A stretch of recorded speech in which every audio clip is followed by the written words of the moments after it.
welcome to Easy Mind, Easy Life. So, continuing on from the beautiful topic of forgiveness. So, now you've put that parent in that position of being the victim, and now they're the 5-year-old receiving that treatment, whatever it was that happened to you. Because as I've said, and I'll probably say it a million times more, right, that these are learned behaviors. They're things that we learn through our childhood. When you see your parent and you're watching them behave whichever way they behave, that is a learnt behavior. We're not born with that. Same as we're not born with the judgments. We're not born with the beliefs. That's all passed down. That's all things that we learn through our childhood, through our adult years. It's all things that we take on. So you need to start looking at that grown-up in that way. Detach yourself, okay? Pull yourself away from it. Start to look at it from outside, as if you're watching a movie. And take yourself away from being the child that's the victim and put them in that spot. You need to put them there. And start to have an understanding of, oh, they are that way because this has already been done to them. It's already been done to them. All of this behavior, everything that they did to you was something that they learned from their parents or whoever raised them. They learned this behavior. They didn't wake up one day and go, oh, you know, I feel like doing this to my kids. When I have kids, I want to do this. Usually it's the opposite. Usually they have a childhood that was so crappy that they make a promise to themselves that they will never do that to their children. That was my dad. My dad grew up with really intense, brutal beatings. You know, they grew up on a farm, and anything they did wrong, his dad would beat them up with a belt, and he would not stop slashing them with this belt until his arm was sore. My granddad's arm was sore, right? He would hit them and hit them and hit them, like slash, slash, slash. And the stories were that sometimes they would be 2 or 3 days bedridden from the pain. It was, you know, so intense. It was almost like a whipping, right? Because they're being slashed, you know, on their body with a belt. So, and it wasn't until they cried or until they were sore, it was until he was tired and he'd had enough. You know, my granddad. But my dad swore, and one of his brothers as well. I know the two the same because I grew up with that cousin here in Australia, and they were exactly the same. You know, the most gentle giants you would ever meet, because they're both really, really tall men and big men, right? My dad was a bricklayer. So they swore, you know, that they would never do that to their children. My dad never raised a hand to me, and my dad never yelled at me. I don't know if his dad did. I'm not sure if that was part of the, you know, process, but never once did he raise his voice. If he got angry, he did the opposite. He just wouldn't talk to you. He would ignore you like you didn't exist. And to me, that was more painful than all the yelling my mum did. That to me cut so deep. If my dad wasn't talking to me, it was like I couldn't bear it. It was just unbearable that he wouldn't speak to me, because I knew that he was really upset if he did that. I had done something that had made him that upset, you know? So usually it's the opposite. It's the fact that they've had such a bad childhood that they would never put their children through that. They don't want anyone else to ever suffer the pain that they suffered. But it never goes the other way. It's not that you grew up in a wonderful house with wonderful parents and then when you have your family, you know, you become this abusive person out of nowhere. They're all learned behaviors, and it's really important that you understand that, you know. And for many people, if these grown-ups are still around, still alive, even if you confronted them and you told them everything that, you know, how they made you feel and that they didn't love you or whatever it was that you want to resolve with them, they will never recognize it, because the guilt and the shame of what they've done won't allow it.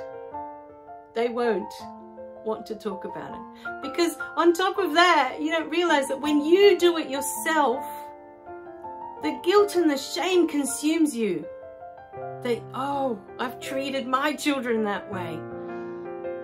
Unless it's the higher level of abuse, in which case you've completely detached. Emotionally and physically.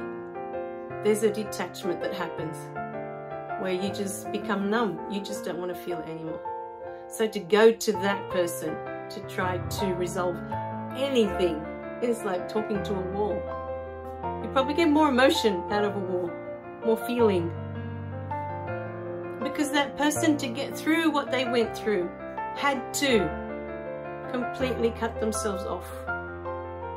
Cut themselves off from feeling, cut themselves off from their body. They didn't want to feel any more physical pain, any more physical abuse, any more physical anything. So they just detach, like they're a separate thing from that. And they no longer have to feel that. But we're not here to fix them. We're not here to change them. And that's the most important thing that you have to understand. We're not here for them. We're here for you. You're here for you. You're here to open up to more compassion, to open up to understanding, to open yourself up to a place where you can forgive.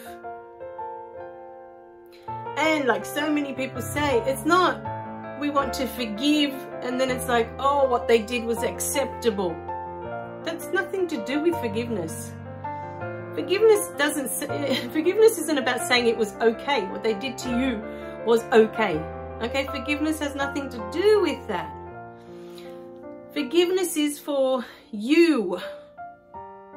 Because when you can forgive, when you can understand where they came from, what they were going through, what they went through to get to that point where you met them, everything they've been through to get to there. When you can understand that and have compassion for that, you can forgive it. Because you can understand they did the best.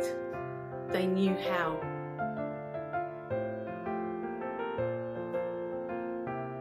They couldn't do any different. They didn't know any different. People don't realize when you are in a home and you've got your parents, everyone seems to think that this is the normal. This is how things are done. And we seem to think that what is going on in our home is what's happening in the home next door and the home over there and every other home. We think everyone's home is the same, especially as children. You don't realize that the house next door is completely different. The dynamics, the relationship, what's going on. You have no idea the amount of conversations I've had with my daughter about parents that get divorced and how children get devastated from those divorces, and especially if the parents are constantly still in battle with each other and this child is stuck in the middle, right? And so many conversations I've had to explain to her, not all parents stay together, not all parents talk it out, work it out. Have the love that will see them through anything and everything. Most homes don't. You know, for most, the children come and that's like the deal breaker. That just, everything falls apart now. The relationship was on its last legs. The children came, that was it. End of story, right? That was what pushed it over the edge. Every house is different. Every house has a different dynamic of what's going on inside.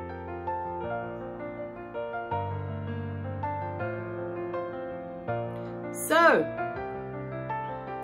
with this video, I'd like you to sit with knowing who that parent was. Just really looking at their behavior. Not from a pain point of view or anger or anything, but just observe it. Observe the words the language, their body language, their behavior. Really look at them.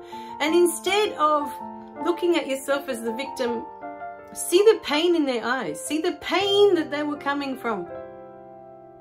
The pain, the hurt, the suffering going on inside that human being that could cause that person to treat you the way they did.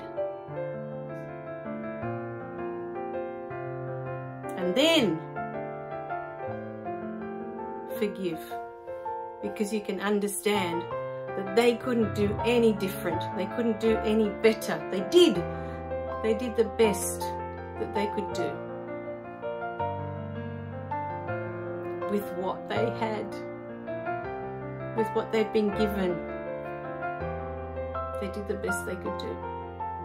It is at that point that you can forgive without need of a confrontation with that person. You don't need that. We don't need to fix them. We don't need to change them. That's them. All right, my darlings. I love you guys. Remember to click like and subscribe so you don't miss any of the messages, and I'll see you in the next video. Bye for now.